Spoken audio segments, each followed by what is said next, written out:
So, yun, this is the sample, guys. We have a sample here, camera, and sample food. Oh, right. So, and it's a very nice setup.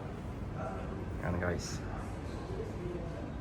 Hello guys, so today it's another vlog, and today's vlog, guys, I'm gonna show you our top view, like food photography or product photography setup. This is a basic setup that we make here.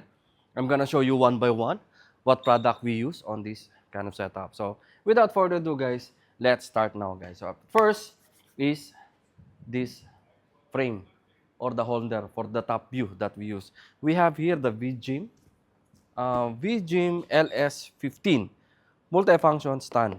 Yan. This is, yeah. Include of this is the clamp, small clamp. So you can use your monitor or something. But on this setup, we use a monitor. So at least we have a full view for the camera. And we add a clamp, super clamp, either another from Amproto, Potex, or whatever brand. But we have a super clamp here, and we put a ball head, a small ball head. And again, any camera, guys. So on this setup, we use the Sony 6700. So you have first the VGIM LS15, yan, which is this one. Yan. So you can clamp for any table. Any table, guys, you can do it. Then, second, the most important also thing is the lights. So any lights, now we're using the continuous light with the softbox from Godox.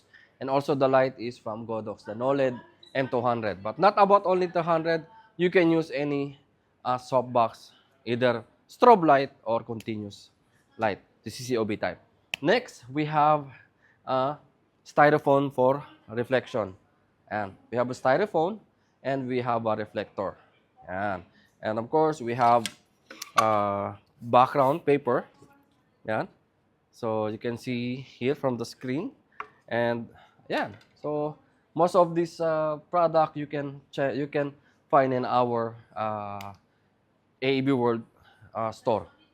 So from lights, softbox, and the main frame or the multifunctional stand, monitor, any monitor. We have a tons of monitor here in AEB World. You can use on this setup. And camera, any camera as you wish. If what camera you have, you can do that one.